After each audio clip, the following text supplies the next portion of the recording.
All right, we're going to call the meeting to order. Would you please rise for the pledge of allegiance?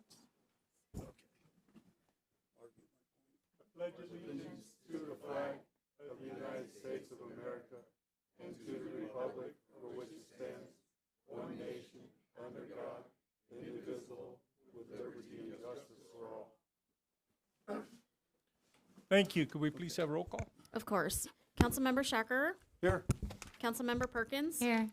Councilmember Phillips, Here. Councilmember McCafferty is not here, Councilmember Granillo. Here. Vice Mayor Armstrong, Here. Mayor Miller, Here. and our town attorney is present. All right, introduction, presentations, and proclamations. Presentation update from Vinny Gallegos with Simpo.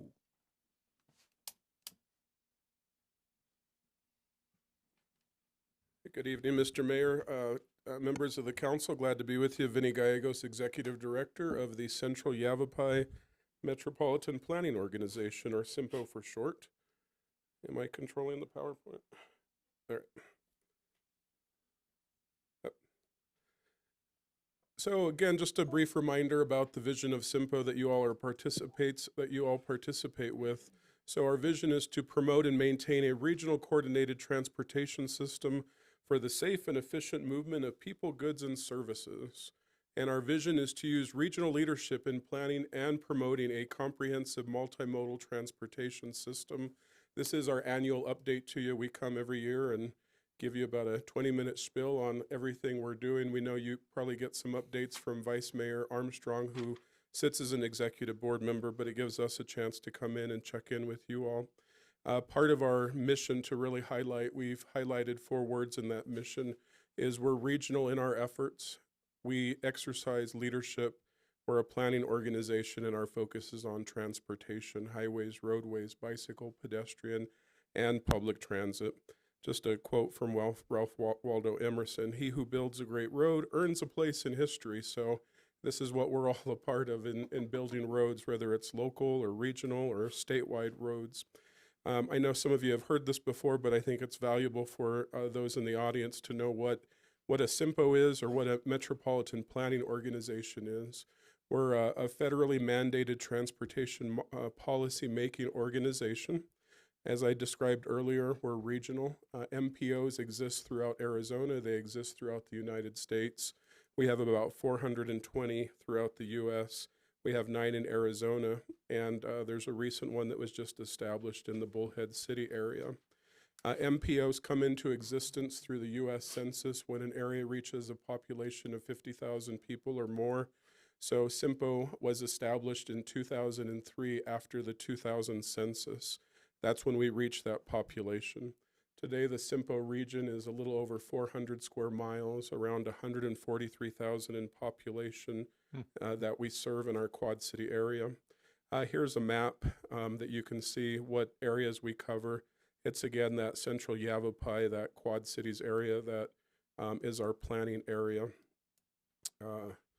The executive board that I serve at, as I mentioned earlier, Vice Mayor Armstrong is a part of that executive board. Currently, our chairperson is Supervisor Craig Brown from Yavapai County. The vice chair is the mayor of Dewey Humboldt, John Hughes. Our secretary treasurer is the mayor of Prescott, Phil Good. Mayor Palguda is a member, and we also have a state representative in Gary Knight. He represents Arizona Department of Transportation on the board. Just a reminder, we've mentioned this before to you all. Each year we work very closely with our state representatives, our state legislators, and identify projects. And we team up with rural Arizona. And this year, outside Phoenix and Tucson, rural Arizona has come together and making an ask of the state legislature for one-time transportation funding. It's a package of $400 million that's being asked of Arizona.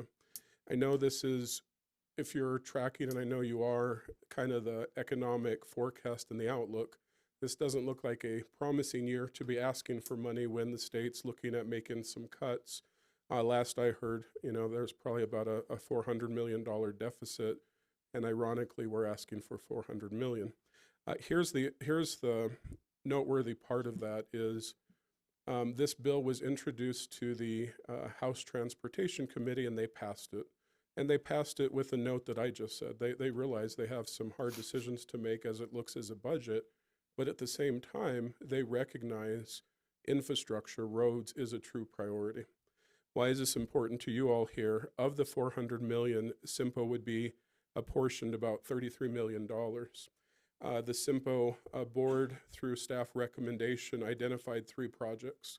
The project that is highlighted is of most importance to SIMPO, the region, and I hope the town of Chino Valley. Of the $33 million, $13 million of that would be designated or apportioned for improvements on Highway 89 between 3 and 5 North. So, as I wrap this up and pass it on to some other staff members, I would just strongly encourage that when you get the ear of Senator Bennett, Representatives Wynn and Representative Bliss, you remind them how valuable this is needed. Many of you have enough history to know that Highway 89 continues to be improved from Prescott towards Chino and beyond, and this is critically important to safety and capacity. So again, hopefully we'll be able to bring back some good news in the near future. With that said, I did bring some staff members with me today, so I'd like to introduce Bryn Stotler, our planner, to give you an update on some information. So again, thank you, Mayor, Council. Thank you, Vinny. Good evening, Mr. Mayor and members of the council. It's great to be with you. I'm Bryn Stotler. I'm a planner with SIMPO. Some of your audience members, while you guys may be more familiar with us, but they may wonder, what is the role of SIMPO? What do we actually do? How are we different from what you all do here at the town? For one thing, we don't send tax bills. We'll take applause.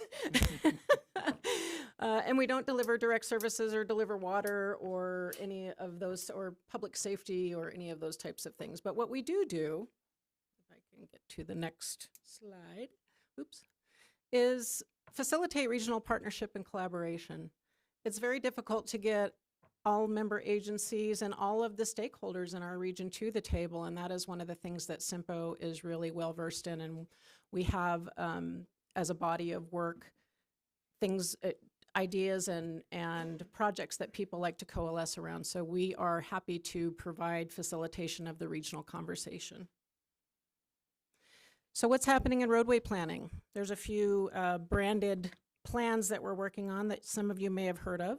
The first one, Sundog Connector, it's gotten a lot of press. It's not in the Chino Valley area, but we'll recap a little bit of that one. The second one is the ACT UP. That's our bike ped plan. So bicycle and pedestrian facilities throughout the region are being looked at and being looking for opportunities to improve those facilities and also increase connections to transit. And finally, we have a State Route 69 corridor master plan. Most of us use State Route 69 to get to and from places that we need to, whether in the region or statewide. And part of the mission of SIMPO is to ensure that our state facilities that the majority of travelers are using are being optimized, and that safety mitigations are being added in areas that might require that. So Sundog Connector, we just finished this one up. It's a 2-year planning process that we just completed. The final draft plan was posted for review and comment by the public for 2 weeks at the end of January through the middle of February. Was presented to our TAC and our executive board. The TAC recommended that the board receive the report, and the SIMPO executive board did just that at its meeting on February 28th. They have basically received the report, noted that the planning process is complete, and with basically the political will not existing to go forward with this road improvement, this new road facility, that plan will be shelved for the time being until perhaps a time when there's more inclination or a greater need. And this is just a map of the study area. I think most of you are probably familiar with this, but the study area went from the roundabout on Prescott Lakes Parkway at the Sundog Connector junction, all the way 3.5 miles across that open space area to where Sundog Ranch Road is, where the Hobby Lobby and Verizon commercial area is in Prescott Valley. Again, political will is not existing for this project at this time, so with a 2-year planning process behind us, we're going to move on to other things. One of those things would be to continue our attention on State Route 69 on optimizing all 17.4 miles of the corridor from the town of Dewey Humboldt to Prescott. This planning process will divide the 17.4 miles into 9 segments. Those segments will be identified and prioritized improvements will be identified for those, and then coordination across the jurisdictions that are involved and that are along State Route 69. And again, here is a graphic depicting the 9 segments that are being studied. And we'll have a lot more public engagement coming with this plan, but that QR code that's on the screen, you're welcome, if you are into using QR codes, to use your personal device to capture that QR code and go to our State Route 69 survey. We'd love to have the public's opinion on their experiences on Highway 69. Anecdotally, some of the improvements may rise to the top that are reported through this survey process, in addition to the traffic modeling and engineering piece. And then ACT UP, our active transportation plan. Again, this is a region-wide inventory of bicycle and pedestrian facilities, also looking to connect people to transit. This is a plan that will identify options for folks who are not often using their personal owned vehicle or want to have other transportation choices. One of the other focuses of this plan is to identify the 1 mile radius around walking and biking radius on each school campus, because there are still no bus services to those areas. So we want to look at circulation plans of our schools in the region, and we also want to make those walking and biking 1 mile radius more safe for students. And then, of course, we're looking to increase multimodal choices. We want people to know that there are transportation choices in the region, and that they don't always have to use their personal owned vehicle. So with that, we'd like you guys to join the ACT UP conversation. I'm going to leave some of these cards with Manager Blackmore. And hopefully, if you are so inclined, you can go to simpo.org and just go to the ACT UP page, or you can use the QR code that's on the card. We also have our social channels activated with information about ACT UP and our SR69 plan. And then we're also going to be present at community events, talking to people about these plans. So one other big plan that we're just getting ready to kick off, it's going to be about a year in the making. Every 5 years, we update our 25-year forward look in transportation. So this regional plan looks at all of the region's performances and needs across the transportation network. It looks at short, medium, and long-term investments.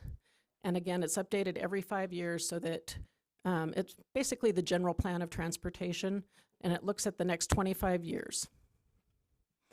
With that, I'm going to turn it over to my colleague, Leslie Contreras. Good afternoon, Mayor, council members. My name is Leslie Contreras, another planner with Simpo. I'm here just to touch a little bit on what we're doing on our social media, basically. We're really trying to push out this idea that we want to hear from our community members what we're, we want to let our community members know exactly what we're doing, and we want them to give input on all of the surveys that we have out there. And one of the ways to do that is efficient and free is social media. So we're really pushing a lot of information out through our social media channels. So Facebook and Instagram are going to be our main social media channels that we're going to be active in. So again, I would encourage you guys and the public to follow us on our Facebooks and Instagrams. The channels are right there for you guys to like and follow. Central Yavapai Metropolitan Planning Organization. If you search it up, you will find us, and we'll be more active, be updating daily on what we're doing, as well as what type of input we're asking from the public. And Chino Valley is a big part of that. So we would just really want you guys to push that out if you can, as a city, or excuse me, as a town, and be more active there. Another thing that we're doing is making sure that we're sticking to the traditional flyers and newsletters, because we know that a lot of people are still more comfortable with those types of marketing efforts. So we don't want to leave anyone out. So we're, like Bryn said, we're going to be at events passing out flyers and our newsletters to let people know exactly what Simple is and what surveys are out there and what projects we're doing. And lastly, One of our biggest efforts is to collaborate with YRT and help them with their social media efforts to push out the message of what YRT is doing. Currently, we're working with Yavaline, YRT, and Yavapai Apache Transit to build a more regional approach to our transit system. And having YRT be a part of that conversation is going to be essential for us. So, in the next couple of weeks, we're going to be setting up meetings with YRT to start documenting all of the exceptional things that they're doing, getting to meet the riders that are taking the transit options, as well as who is leading this, whether the board as well as the drivers that are actually taking these riders into the trips. We want to really push out that message of the fact that YRT has been here for a long time and that it continues to be a strong part of the community. So we're going to do that with, again, a lot of social media. And then with that, I'll pass it over to Pedro, who will talk, Michael, who will have a little bit more of a regional push for everything. Thank you, Leslie. Mayor and Council, how you doing? Good evening. As you guys know, and we've talked a lot about, SIMPO is really a regional organization that's really focused on trying to help with issues that transcend jurisdictions. There's not a ton of regional collaboration in the area, as many of you are aware, and where we can work towards improving that, we certainly are. In terms of that, I'm concentrating my efforts into what I think are key areas, environmental initiatives and transit, and why. Well, basically why is regional thinking leads to a lot of good things, like better use of scarce resources, improved public services, and better product and service development. There's a little bit too much of decision-making in a vacuum, I think, in this region. And again, if there's places that we can collaborate that are not controversial, like environmental initiatives, I think we need to concentrate on doing that. And what's really an environmental initiative? Well, some of the things we're looking at working with the town and other jurisdictions is your Del Rio Springs planning, a regional trails plan that increases connectivity across jurisdictions. You know, nobody really cares if they're on a Prescott Trail or a PV trail. They just know they're on a trail. So we have an obligation in the region, in my mind, to ensure that there's connectivity between the trail systems so the visitor and the resident has a better experience. Also, there's a lot of talk about wildlife corridor planning, specifically for transportation projects, trying to find ways that the wildlife can transverse the area where the roadway is going to be, is become more and more of a priority. And finally, ecotourism planning.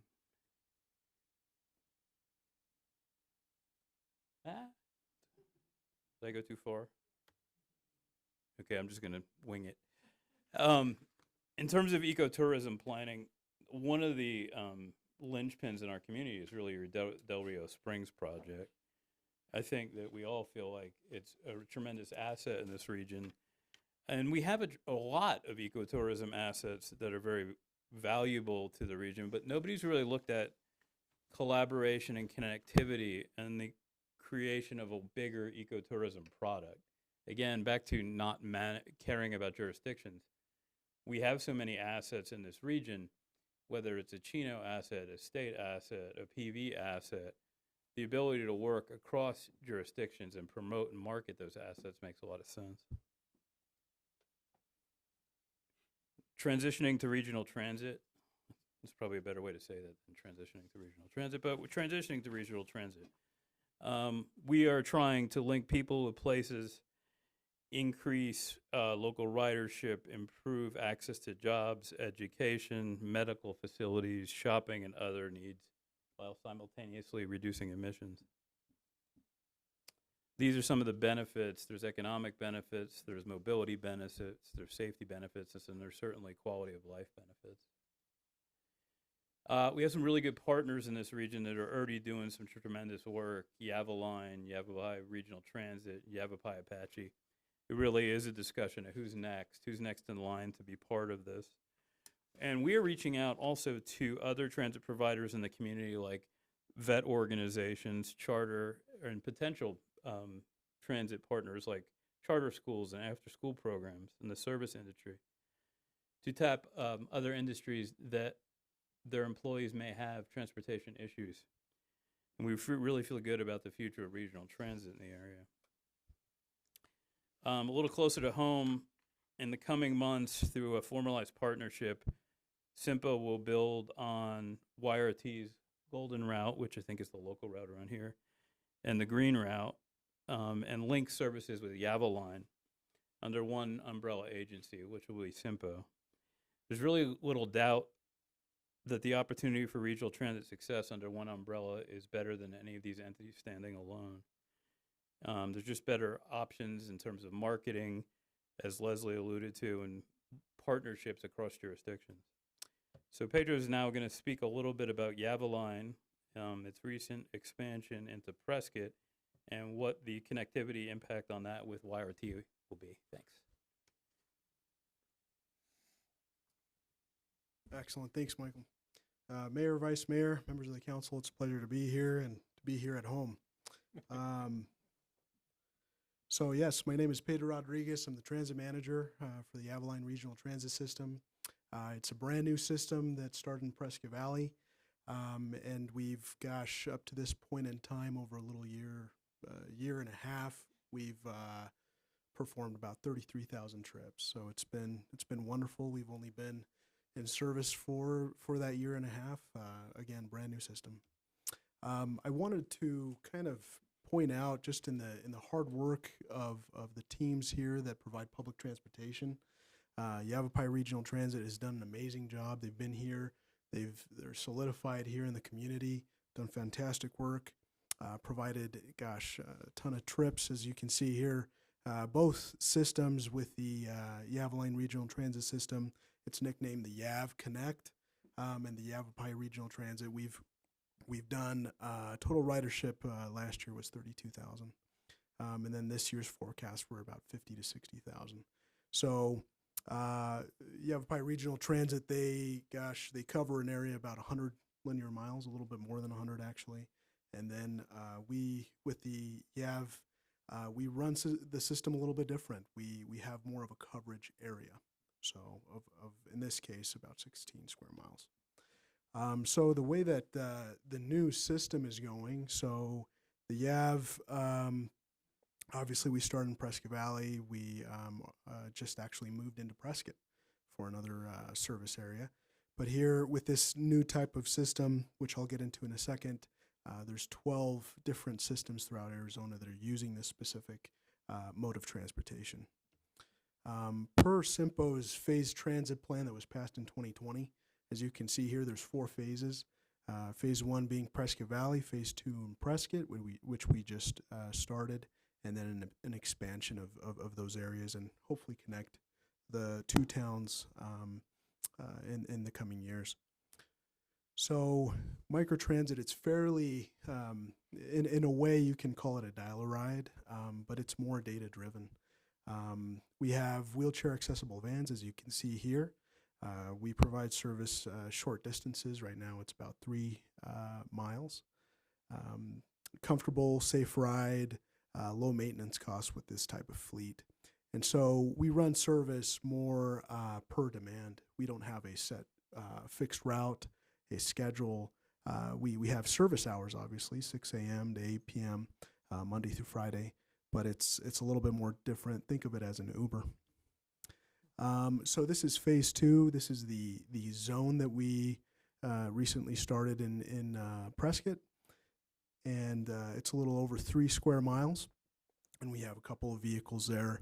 But as I mentioned, we just started March 4th, so last week. We'll have an official ribbon cutting in April, which we would like to invite you all. Again, you can request our service Monday through Friday, 6 a.m. to 8 p.m., $2 a ride. You can call our 1-800 number, or you can utilize our mobile app. It's called the YAV Connect. And the nice part again with the regional applicability is the opportunity to connect, to increase that network, to increase the miles that we're able to cover, and really partnering and collaborating with all these different agencies and public transportation are going to be able to do that. That concludes my time, and I wanted to hand it back over to Benny Gallegos.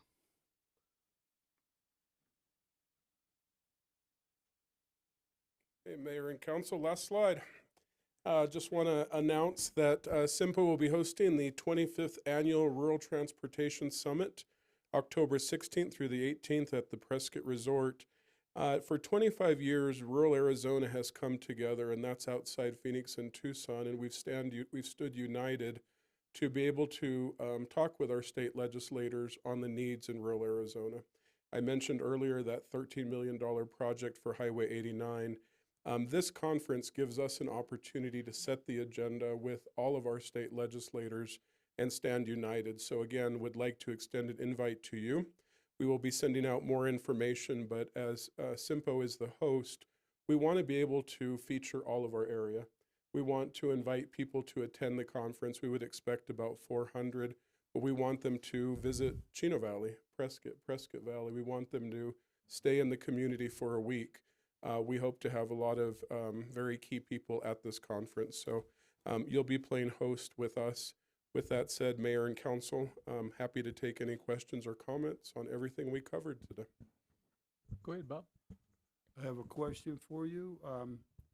The time and service is Monday through Friday, no weekends? Pedro's right behind me, so I believe that is correct, but I'll let him, that is correct is what I heard, yes. Okay, and discounts for veterans? $1. So instead of $2, your ride is $1. So you get a 50% discount, sir. Can we look forward to weekend? Yes, we're going to evolve the system. So everything that Michael and Pedro said is working towards a single regional system. As we do that, we're going to be making tweaks to serve the region better, meaning weekends, meaning geography. I know you all are supporters of Yavapai Regional Transit and the Paulden Plunge and activities like that. And we want to be able to look at the region as a whole. How is everyone in the region best supported, whether it be weekends, vets, or any other part of it? So I guess I would say this, stay tuned.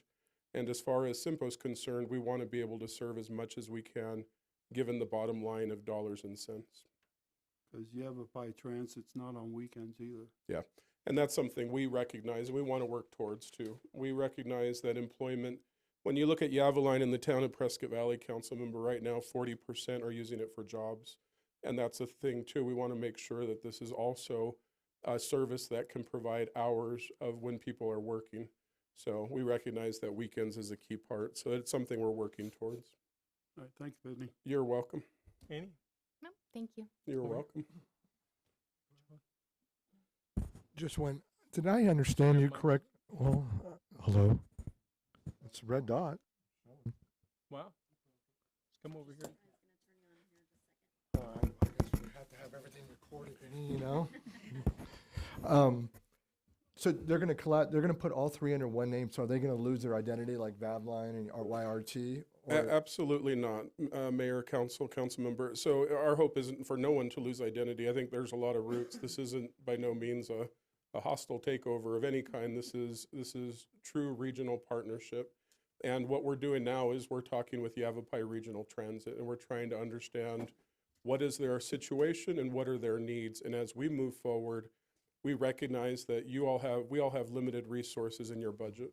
And we want to see, is there a partnership that's going to work for everyone involved? So I guess my dedication to answer your question is no one loses their identity. They remain who they are, but can we come together in a unified system? Right now, as Michael Lamar mentioned earlier, SIMPO has taken over the Yavaline system, which was started by the town of Prescott Valley government. And we want that to take root and to be a thing. And then we want the conversations with Yavapai Regional Transit to be one of openness and respect, and by no means of no one losing any identity in that. all right, appreciate it. Thank you. You're welcome. Tom or Eric, you have questions?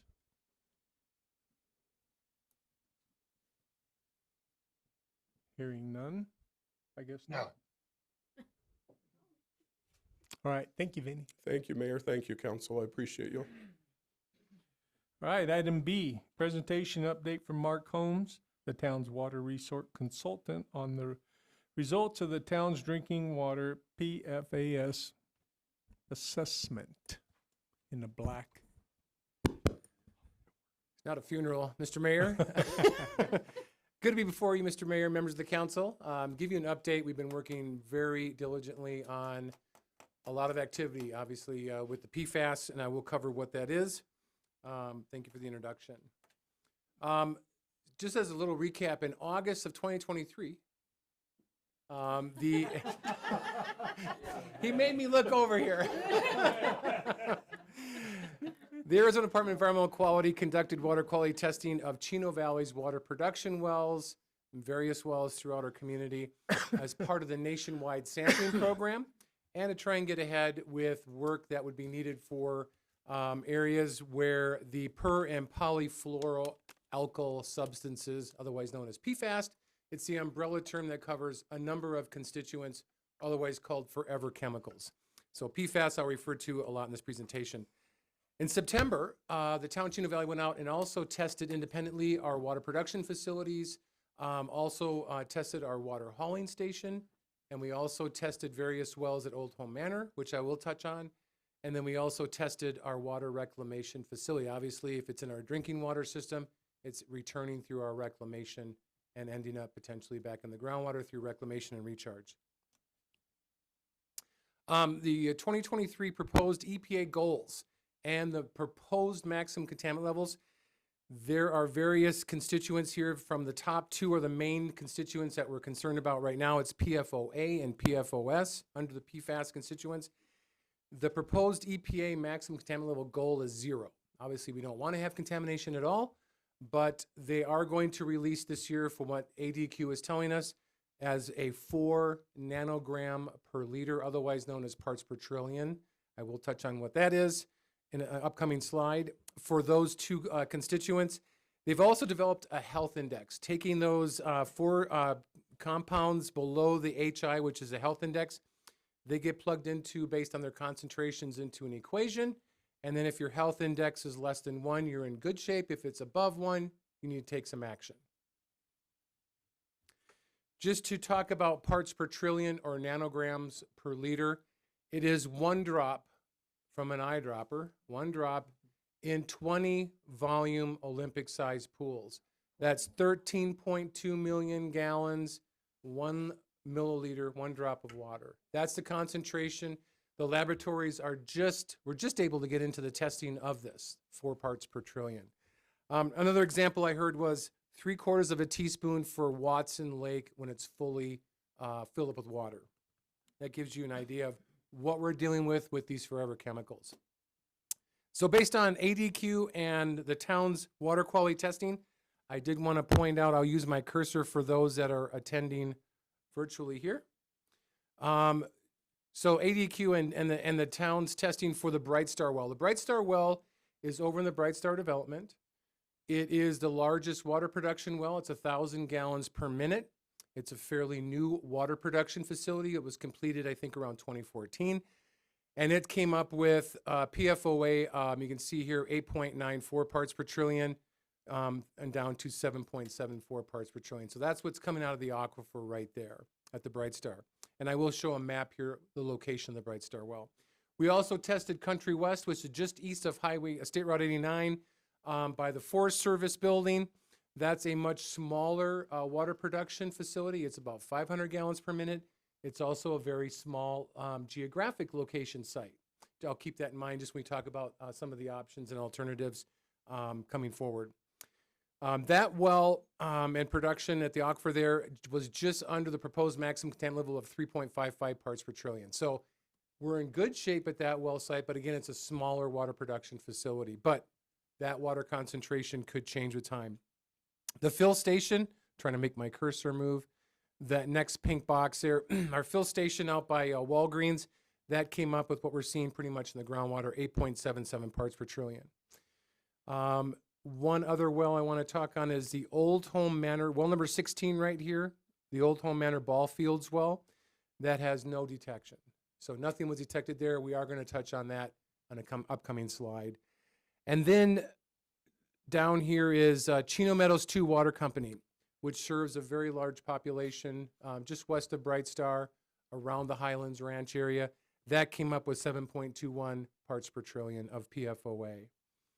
And the city of Prescott Wells, they all had hits that were in a range of, I'll say 2 to under 4 parts per trillion, but they did have concentrations that were observed within the city of Prescott Wells. This is a map. I know it's got a lot of information, but I'll just point out some things that as we move forward to talk about the Bright Star well. Where my cursor is right here on that southwest corner of the Bright Star current development area. My cursor just lost it. Don't know what happened. So that's the Bright Star well.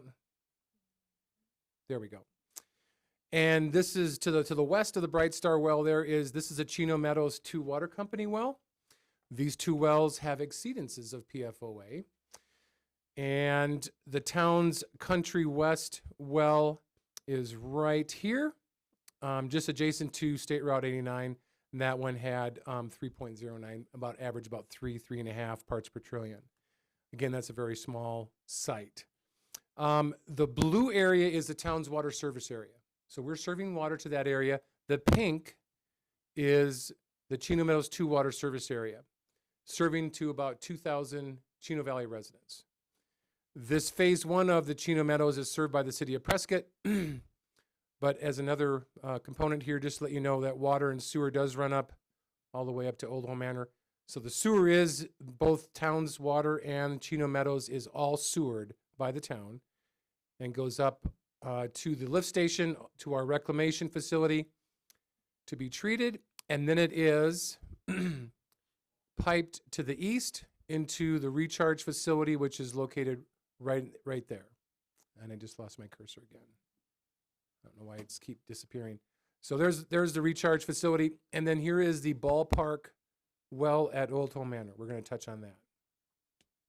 Just kind of a geographic layout. We got the results back from our water reclamation. This is water that's been treated, and it's effluent, Class A+, highest quality effluent, recognized by the state of Arizona, that's being shipped out to the recharge facility. It is showing exceedances of the PFOA, just under 7 parts per trillion. PFOS is less than 3 parts per trillion. But these other constituents, there's some high concentrations that are going to be above that one in the health index. So we're going to be looking at that, and I'll describe what we'll be doing with that coming up. So the town brought on PFAS experts. We've brought on the Carollo Engineering, who has a PFAS specialist team. They've also are working with the Arizona Department of Environmental Quality as part of their PFAS team. So we brought them on board, and they did an assessment of everything in the town. They generated that map looking at our water production, the reclamation, the Old Home Manor wells, and looking at what the alternative solutions would be for the town to get these back into, from our water production, safe drinking water standards. So they looked at what it would take from an alternative one I'll refer to as a wellhead treatment system at the Bright Star location.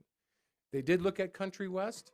It's still under the proposed maximum contaminant level, but that well is too small of a size. Should that exceed the MCL in the future, it's too small to have a treatment system either on site or adjacent to that site. So that will become problematic. So alternative one really will focus on getting our largest water production facility at Bright Star in compliance. They also looked at some of our wells that came up as no detect at Old Home Manor and what they could be potentially utilized for, and I'll discuss some of those alternatives. And then lastly, I looked at some other alternatives, not leaving anything off the table, but they were removed for consideration, such as turning off the Bright Star well and just have the Country West well pump 500 gallons a minute, basically 24/7 into our tank. That doesn't make sense. And we'll kind of cover some of those. So what does wellhead treatment look like for the Bright Star? Alternative one, the Bright Star water production facility. Right now, the industry standards for water treatment is either ion exchange, which is exchanging ions in that treatment media and capturing those PFAS constituents, or it's a granular activated carbon, which basically is for lack of its surface area with the carbon, capturing those PFAS constituents. These treatment systems involve large vessels or pressure vessels that would contain this media. They also would have some sort of pre-treatment at our water production facility to ensure that we don't get sediments from our well. These are clay or microscopic particles that can fill up your remediation vessels. So we have to have pre-treatment of the water. So there's a lot of appurtenances associated with wellhead treatment. This is what they would look like from a granular activated carbon, a picture on the left. That's what these pressure vessels are. And on the right is an ion exchange. So vessels look very similar, but the size of the vessels, you're talking potentially 10 to 12 foot tall vessels that are pressurized, treating our groundwater. That's what we'd expect, and some other appurtenances that I mentioned. This is an aerial picture of the Bright Star facility. It is roughly an acre in the perimeter here. That's a 1 million gallon storage tank. There's the pressure booster system there. The well is adjacent to that facility. And this is a cartoon showing how much additional real estate would be needed for a wellhead treatment at the Bright Star. So about a 1/4 acre. Just to give you an example, not proposing that we're going to go out and acquire that land right there. We'll have to evaluate what type of treatment method. There'll be a pilot study, et cetera. But it just a cartoon to show you how much appurtenance and infrastructure is required, about a 1/4 acre. Maybe it'll fit on site. We don't know yet. Just wanted to give you an idea of how much material. Alternative 2, again, it looked at Carollo Engineering, looked at our existing non-detect wells at Old Home Manor and how they could be utilized potentially to either blend, offset the Bright Star well. So they came up with 3 alternatives under Alternative 2, A, B, and C. So Alternative 2A was, let's go ahead and take the ballpark well and just put a pump in it and directly pipe that into our water distribution system. It's not a good option because that pump would be turning on and off consistently, probably burn up, but they just wanted to examine it anyway, and it could offset the Country West or the Bright Star and provide that opportunity, but not a good option. Option 2B was to construct a fill line from the Old Home Manor ballpark well all the way to the Bright Star facility. Turn off the Bright Star well, turn on the ballpark. There is a lot of infrastructure and distance between the ballpark well and the Bright Star well. So large costs, we're not gaining any additional water production or storage or booster capability. So it really doesn't give us a whole lot other than a new well. And lastly, 2C, what we're calling the good option. This is to build the Old Home Manor ballpark well, a new pressure booster system, and a water storage facility out at Old Home Manor. It fits in with the Old Home Manor master plan, but also could provide additional water resources and production for drinking water supplies to feed other areas that are having these PFAS issues. And I will touch on what that is. So the cost estimates based on Carollo Engineers, Alternative 1, which we fully support, is the PFAS treatment at the Bright Star. That's $5.1 million. Alternative 2C, it's a new well source and distribution facilities. That is $10.2 million. And 2A and 2B we're not looking at right now. However, there's some good news. So we have partnered with ADEQ, and they have been very, very wonderful to partner with. They've been very progressive. They are taking on that leadership role as a state regulator over safe drinking water. And we've met and discussed these options. As a disadvantaged utility, they're evaluating these options that Carollo has put together, and they are going to help finance the entire amount for the Bright Star water treatment facility.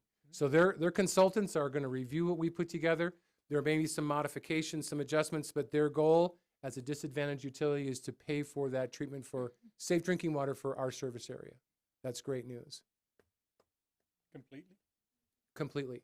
Wow. Yes. They have their own consultants on board, which includes Carollo, and they also have other consultants that are helping with this. We also have Carollo, but when they decide to move forward with our treatment, we'll have to release Carollo, so there's no conflicts of interest. So, but we have the experts, and we're working with DEQ, and they've got money in the bank. They've got $45 million. We're on the top of their priority list to help with these solutions. So it's great news. I did want to show you what that option 2C looks like. There is the ballpark well there, bringing that well online with a,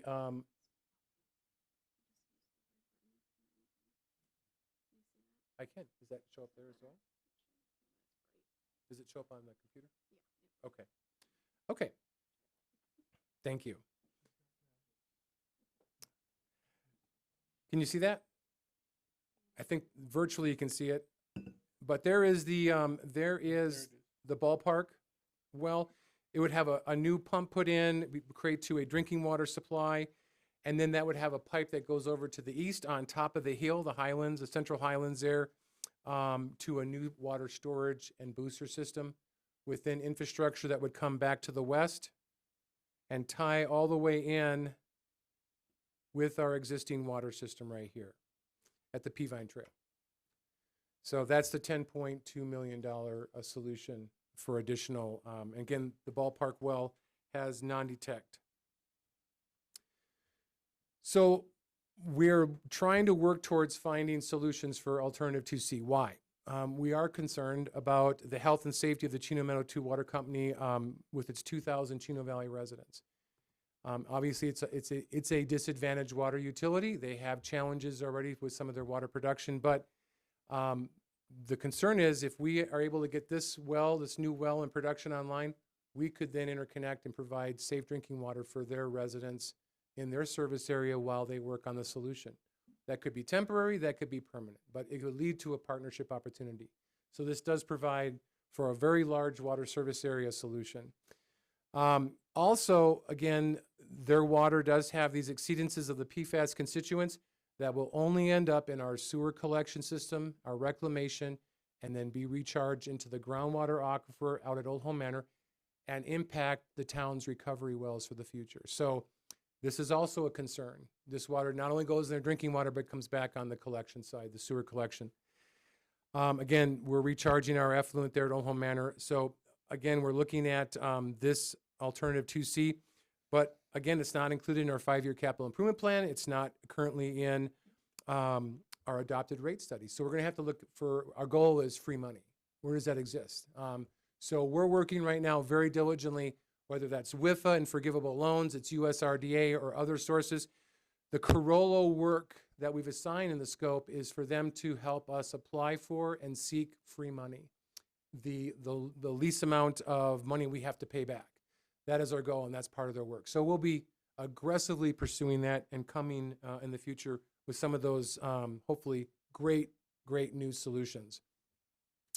Regarding our water reclamation facility, that's currently impacted as well.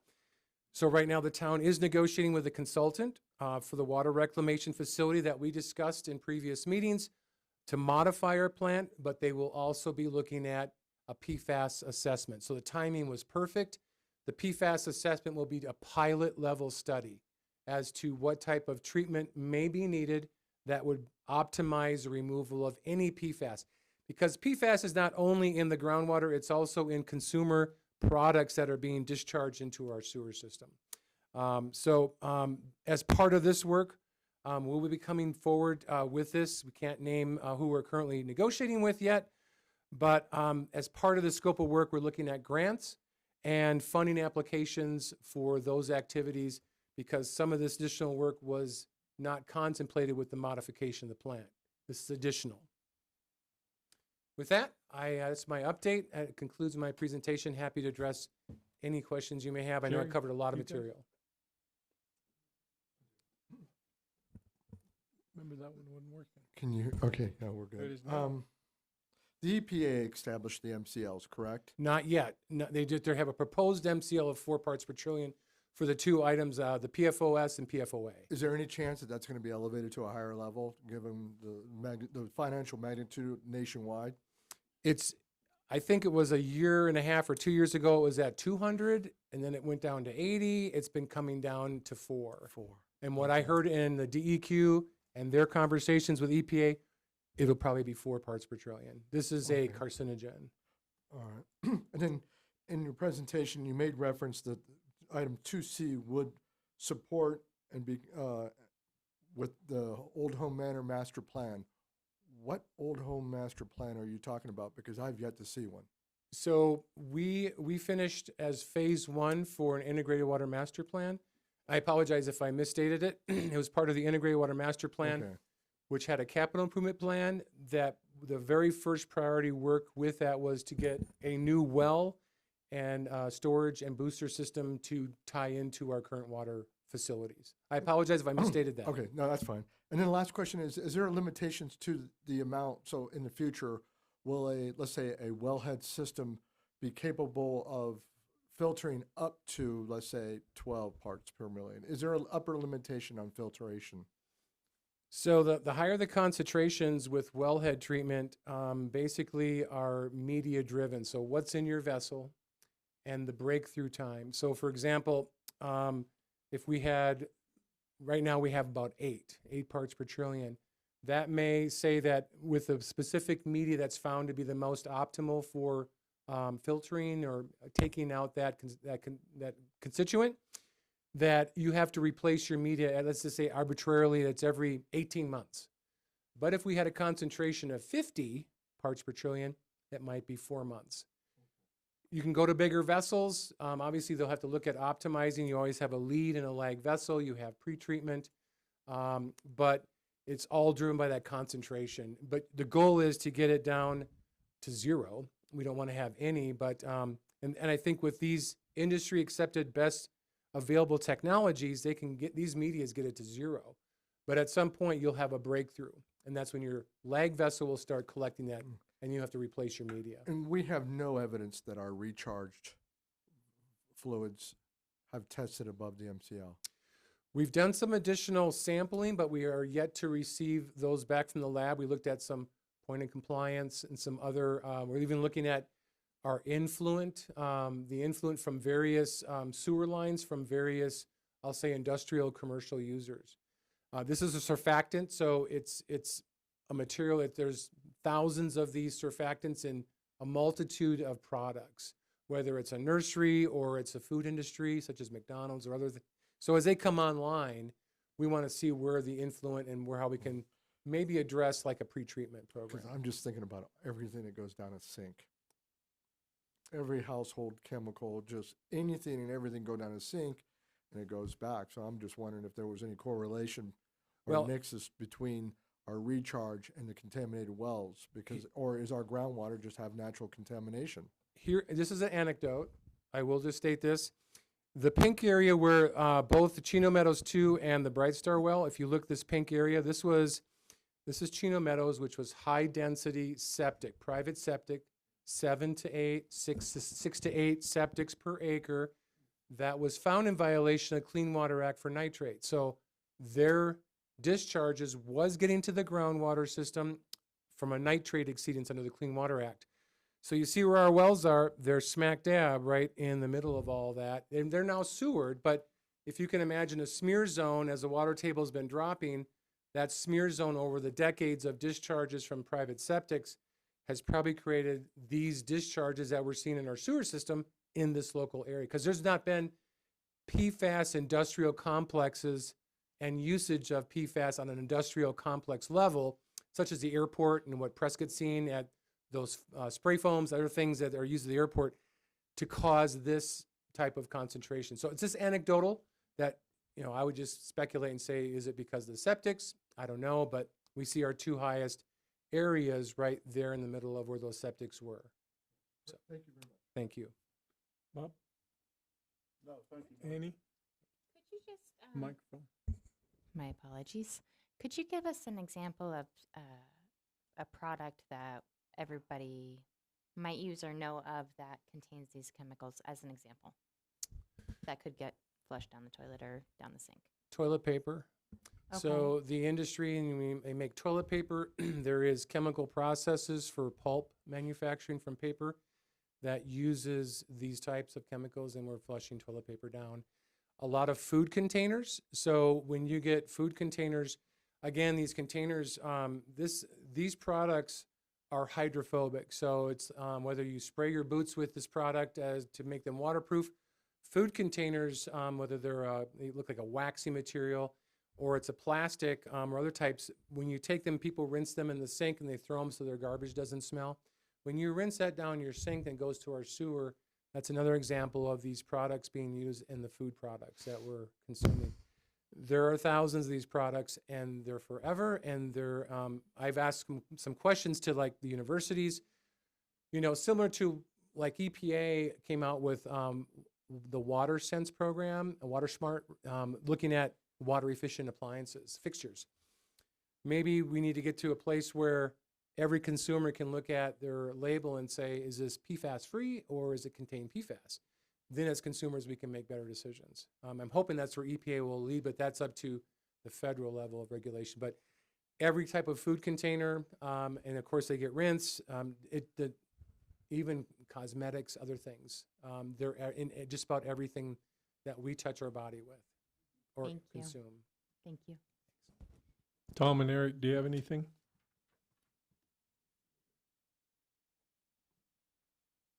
Okay, thanks. Thank you, Mr. Mayor. Thank you, Yeah. members of council. Okay, moving on, call to public.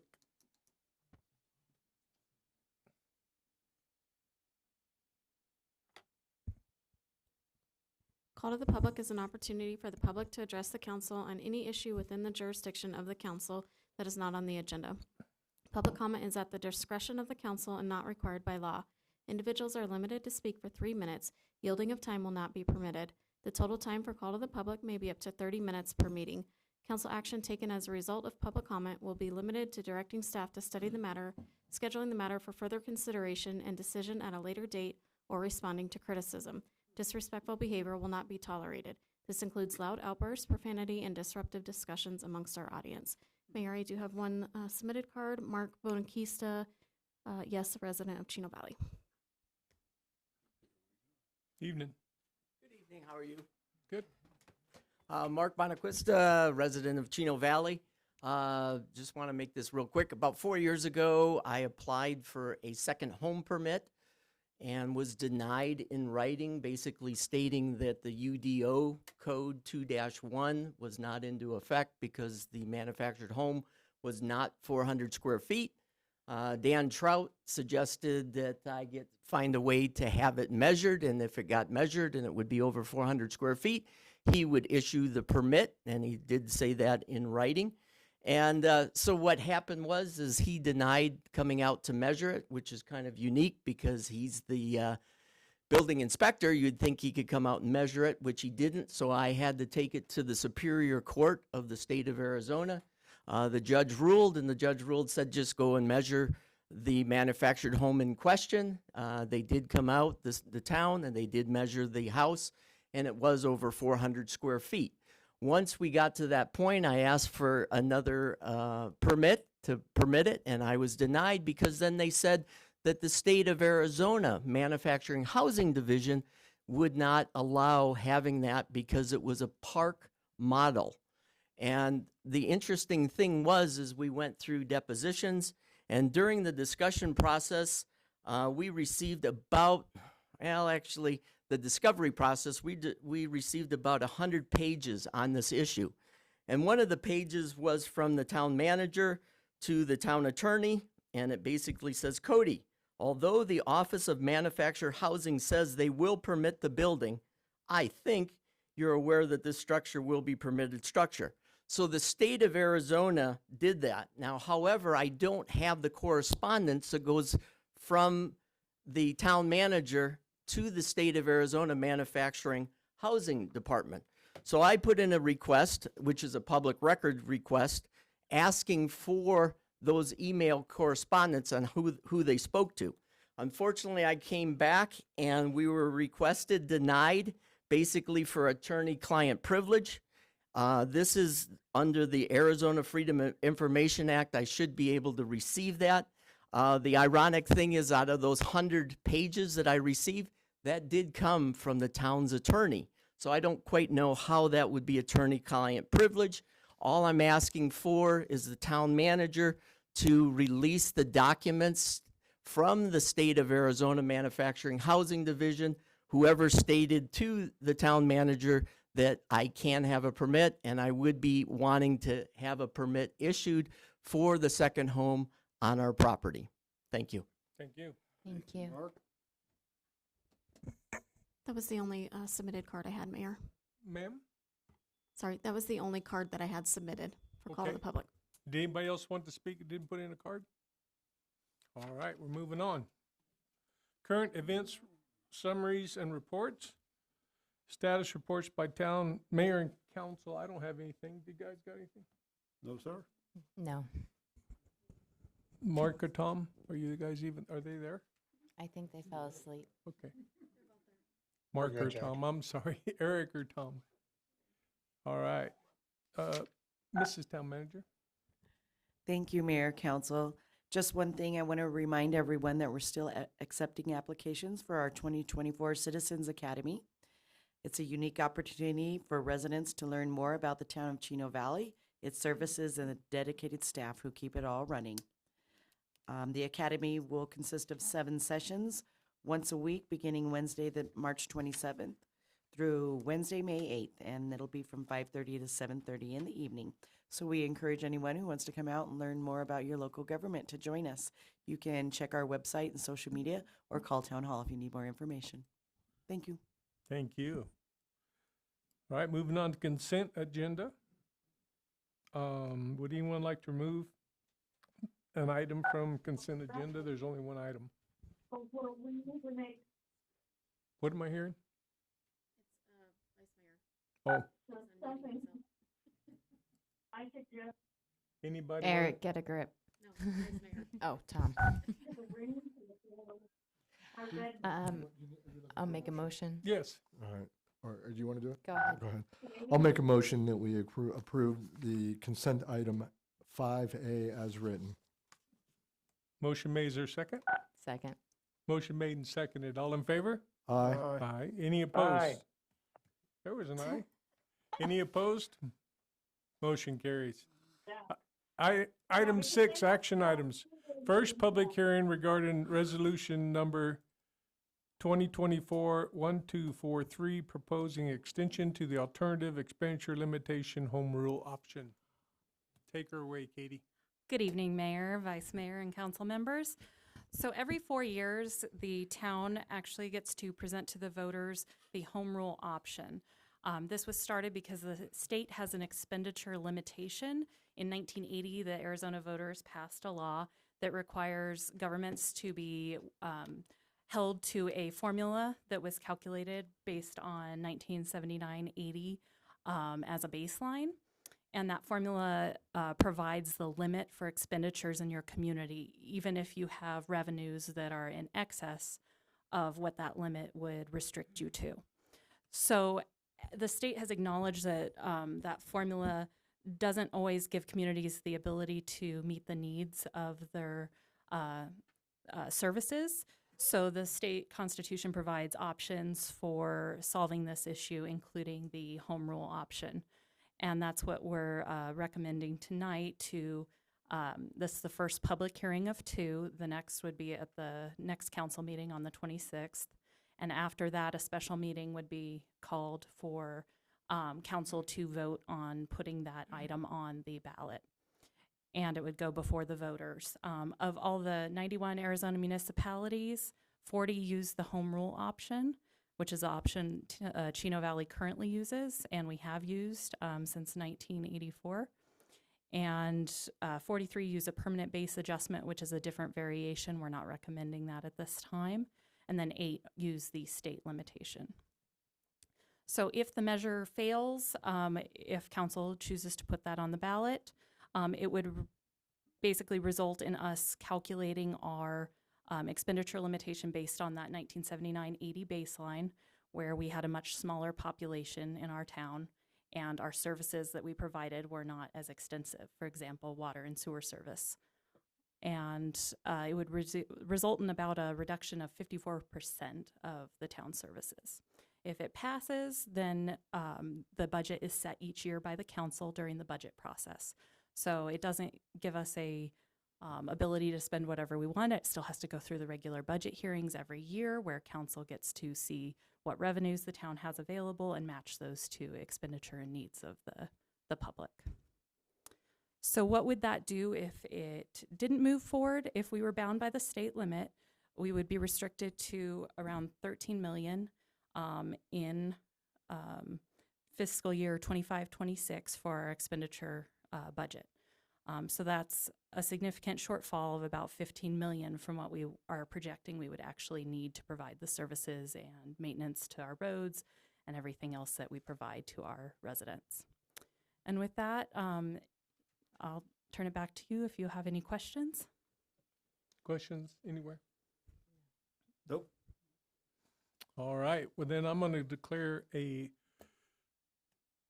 first public open hearing be opened on resolution number 1243. Does anybody from the public have a comment? Hearing none, we're gonna close the public hearing and we'll move on to the next item. Item B, consideration and possible action to award construction contract for the Perkinsville Road Improvements Phase 1 to Earth Resource Corporation for $1.359664. Frank.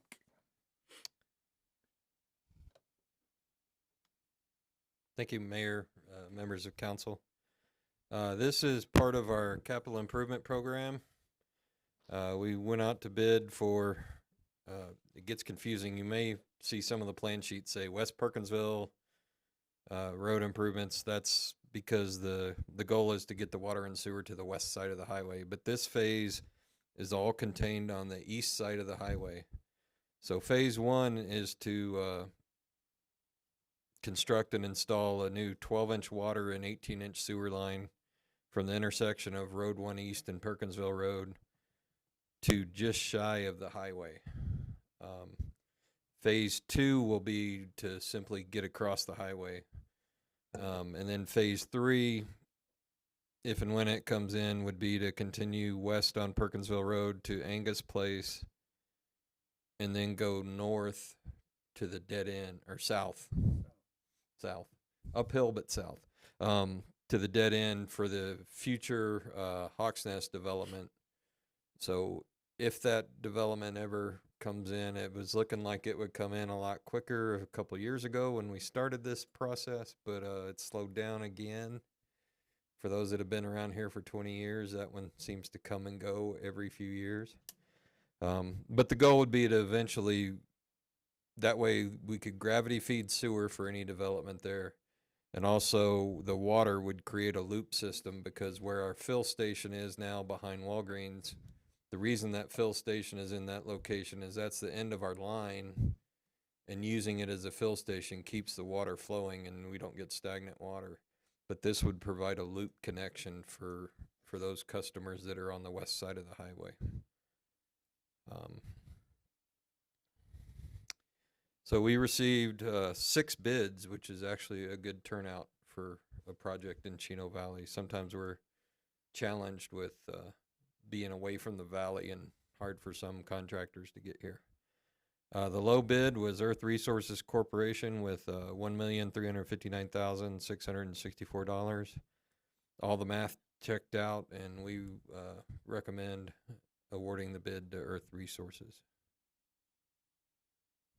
And I believe the budget for this project was $2.1 million, so we're well under budget. Any questions over here? Is that water and sewage coming underneath there, or just water?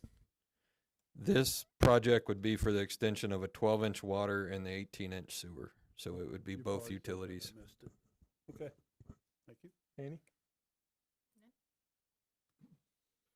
12-inch water, is that going to be something we can use in the future to expand further west should we need? Or does that just limit to the size of the potential development of Hawk Nest? And I say potential because I've never seen anything built there yet. Right. And it's a bit to say, but that's, we did have the consulting engineers, EPS group, look at some of the zoning over there and the highest and best use. And that's the size line that we came up with that was sufficient. The sewer line is actually a little oversized for what's going down Perkinsville Road. I'm committing a cardinal sin of engineering and putting a big pipe into a small pipe. But that way in the future, we only have to expand the system a little ways. Right. Well, I guess what I'm asking is, in the future, we're going to need water lines in the west, and this will be our first step in the west with municipal water, right? Yes. Right.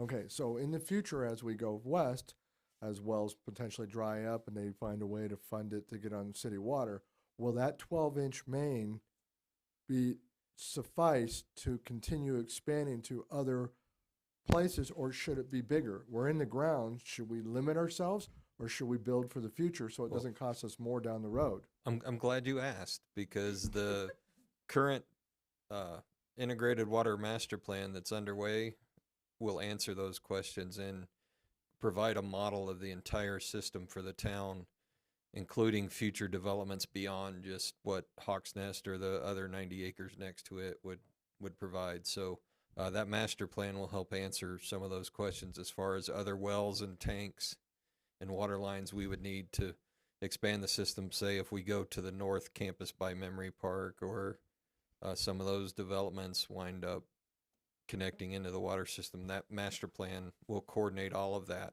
I get that, but we're looking to Okay. approve funding for this today, and when that master plan may come out and said, we should have put an 18-inch in there, it's too late to save the money now.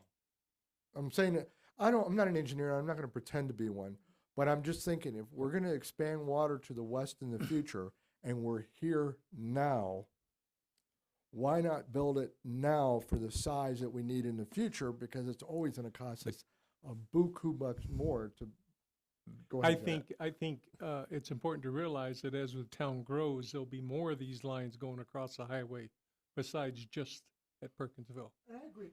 You know what? 3 North microphone. Mayor, Right, and I can, Microphone. if I could answer that, I can also say it's because the line we're connecting to in Perkinsville Road is 12-inch. Okay. Oh, well, that makes more sense there.